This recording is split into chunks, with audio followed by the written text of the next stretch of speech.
The film opens with a band performing at a cafe on an island named Island. Alvarez, the cafe owner, has a soft spot for the band's main singer, Nora. He even offers her to sit at his table. He also acknowledges Nora's beauty and singing ability. He is so impressed that he offers her a one-year contract for 3 times the compensation to play at the cafe every Saturday night. Nora is overjoyed and agrees immediately. Soon later, Alvarez asks a bartender to fetch Nora some wine. Unfortunately, the bartender accidentally spills wine on her clothing. Fortunately, she is fine with it and says she can change clothing. But Alvarez isn't pleased. He's having an important guest and doesn't want them to see someone in a ruined outfit. Surprisingly, he brutally kills the bartender in front of Nora. This scares Nora, and she thinks Alvarez is a dangerous person. It turns out that he is the head of a big mafia in America. He's lived on the island for 4 years, expanding his unlawful activities there. Now the action shifts to Los Angeles. There we meet the police chief Mark and his deputy Phil. At the time, they were disguised as fictitious bad guys planning nefarious deals at the airport. Soon later, the genuine dealer and his companion appear. Mark goes over to the dealer to take the illegal items, while Phil prepares to hand over the money. But then Phil flips the script, hitting the dealer's buddy and igniting a massive brawl. Then Mark's phone rings. It's his mother phoning from their hometown. She informs him that his brother has been found dead. When Mark receives this horrible news, he goes back to his hometown, which is really on the island. Mark quickly arrives and attends his brother's funeral. He discovers that his younger brother was the bartender who was killed by Alvarez the other day. Mark's mother is heartbroken by the untimely loss of her youngest child. There are rumors that Mark's brother was assassinated by gangsters on his way home from work. Even Alvarez and his 2 henchmen attend the burial to offer their sympathies to Mark. Following the funeral, Mark and his mother return home. At the moment, he looks through old photographs of himself and his brother. He realizes it has been 11 years since he last visited the island. His duties as police chief kept him away. He pledges to himself that he will exact revenge on the person who took his sibling away. The next day, Mark visits the island's police station. He goes immediately to the police chief, who happens to be his childhood friend B. They are obviously well acquainted. B expresses his sympathy for Mark's younger brother's death and promises to begin researching the situation right away. Mark asks whether he has any leads on the killer's identity. At the time, B explains that they only knew the killers were gangsters, but determining which gang was involved would take time due to the amount of gangs operating on the island. While there, Mark runs into Aquila, a female martial arts trainer. Interestingly, she was his ex-girlfriend. She is visibly pleased to see him after 11 long years. When they catch up, Aquila shares her sympathies on Mark's brother's death. Mark questions her about his brother's routines and which gang may have been involved. Aquila admits that she is unsure about the gangs, as many arrived after Mark left the island. However, she is aware that his younger brother worked with an American called Alvarez. She reveals that Alvarez is more than he appears, since he is truly a mafia boss. The cafes he runs are only a front for his true operation, which involves illegal products and firearms. When Mark discovers this, he becomes suspicious of Alvarez and prepares to confront him. Before departing, Mark urges Aquila to look after his mother and bring her home, since he is concerned about her safety. Soon after, Mark visits Alvarez's cafe. Mark is originally halted by Alvarez's right-hand man, but Alvarez permits him in. Mark takes no time in asking Alvarez if he knows who was responsible for his brother's killing. At that point, Alvarez fabricates a story, alleging that Mark's brother was murdered by strangers while coming from a night work. Mark is unconvinced and warns Alvarez that he would never forgive him if he was involved in the crime. Alvarez reacts with a laugh, dismissing Mark's threats, especially because he is only an ordinary cop. Then Alvarez directs Mark to a cafe where gangsters frequently gather out. He suggests Mark ask the gangsters there, since they may know who was responsible for his brother's killing. After Mark departs, Alvarez sends his right-hand man to gather criminals from the north to take care of him that night. Meanwhile, Mark pays a visit to his best friend, who operates a hot dog stand. He inquires about certain firearms he had left with his pal. His companion explains that he hid the guns in an abandoned structure near the beach. As the story progresses, it becomes evident that when they were teenagers, Mark and his best friend were considered island leaders. However, after he left for Los Angeles, the island attracted foreign gangs and mafia members seeking control. Mark's best buddy understands that Mark will pursue vengeance for his brother's death, and he is prepared to help Mark whenever he needs it. Following that, Mark goes to an abandoned structure near the beach and unearths the guns his best friend had hidden. As nightfall approaches, Mark arrives at the bistro that Alvarez had described. He instantly switches the music off and confronts the thugs about his brother's murder. However, they are outraged by his charges and attack him, resulting in a brawl. Mark overcomes them with remarkable competence. With the gangsters apprehended, Mark demands to know who committed his brother's death. The gang leader categorically denies any participation in injuring locals. Suddenly, a number of criminals from the north storm in and begin shooting at Mark, following Alvarez's orders. Luckily, he narrowly avoids the gunfire, resulting in a frenetic chase. During the pursuit, Mark immobilizes one of the pursuers. Eventually, he finds a hiding place and avoids the thugs until they lose track of him. Shortly after, the gang leader contacts Alvarez to inform that they have lost sight of Mark.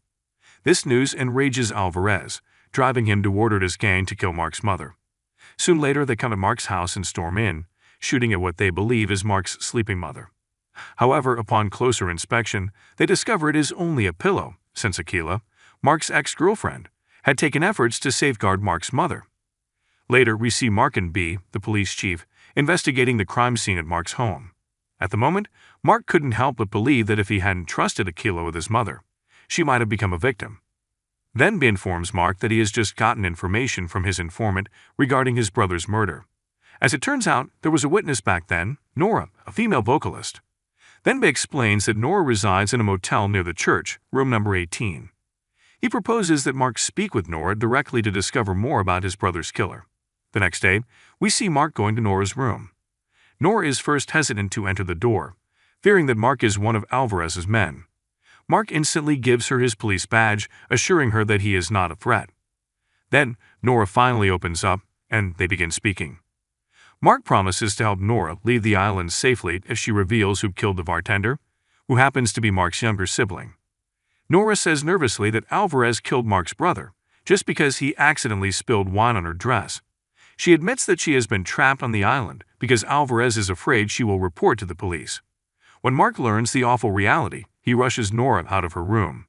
He then meets with B. Then, Mark asks B to accompany Nora to the pier and see that she leaves the island safely. Finally, B drives Nora to the pier, as Mark begins planning his retribution against Alvarez for his brother's death. The action now changes to Alvarez, who orders his closest mercenaries to find Mark. After a few hours, these mercenaries arrive on the island and proceed to Mark's house to find him. Meanwhile, Mark, his mother, and Akila are all at his home. Mark intends to leave his mother in Akila's care as he prepares to confront Alvarez. Suddenly, a car approaches, and it is Alvarez's mercenary team. Mark quickly grabs a weapon and leads his mother and Akila to the back of the home. Two of the mercenaries stay with the car, while the other two enter the residence. Inside, these two mercenaries discover evidence that Mark has gone around the back of the home, causing them to pursue. During the pursuit, the two mercenaries catch up with Mark, resulting in a gunfight. Meanwhile, the other two mercenaries guarding the automobile come across B. Suddenly, a shootout breaks out, but eventually drives them away. On the other side, Mark attempts to eliminate one of the mercenaries while the other flees. Then B phones him to inquire about his whereabouts. Mark replies that he is now protecting his mother and Akila at his best friend's house, which sells hot dogs. Shortly after, the scene cuts to Alvarez and his right-hand guy in a hotel room, seeking for Nora. When Alvarez discovers Nora's absence, he is outraged and kills the hotel guard for failing to protect her. Back to Mark, who arrives at his closest friend's house.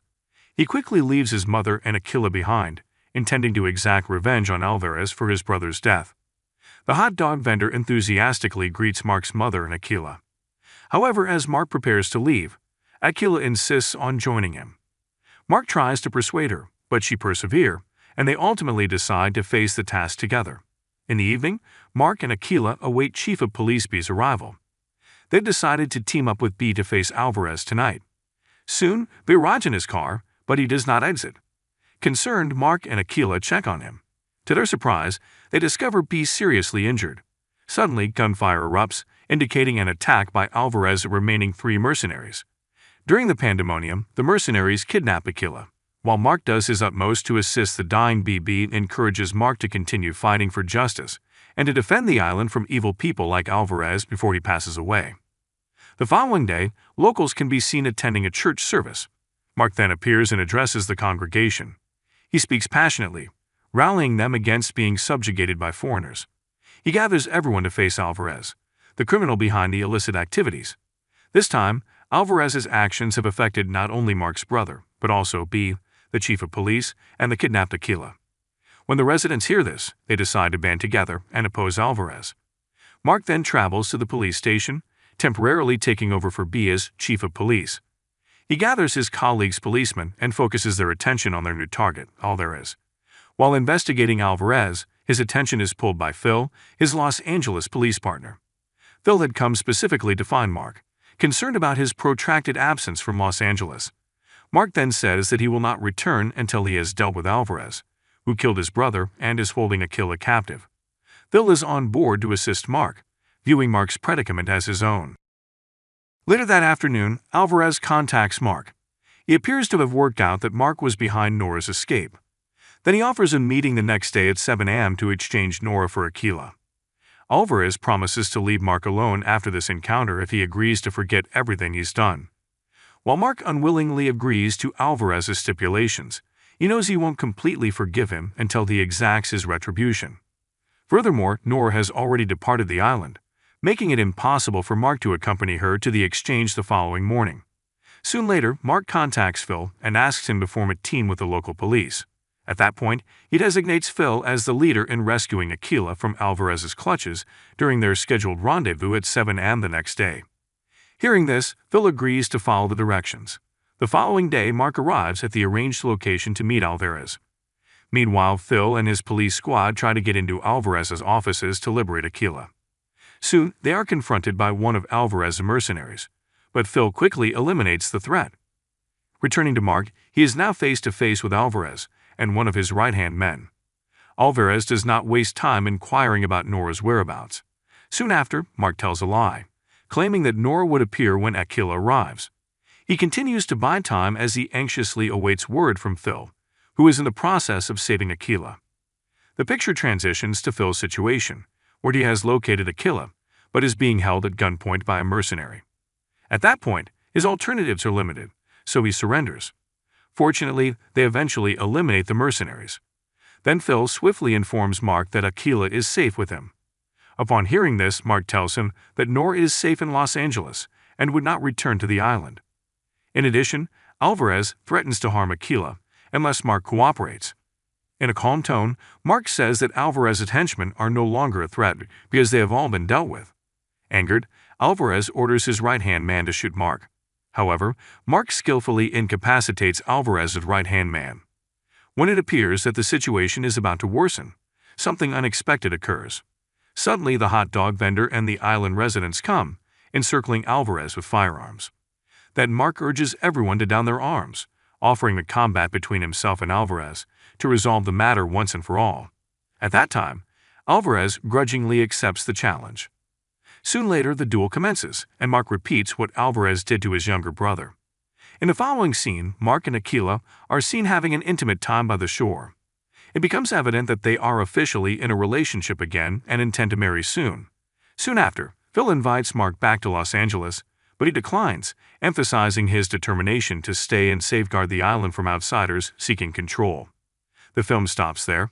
The film's moral message is that if you spill wine on someone's clothes, make sure they aren't a mafia boss in disguise, otherwise things could quickly spiral out of control.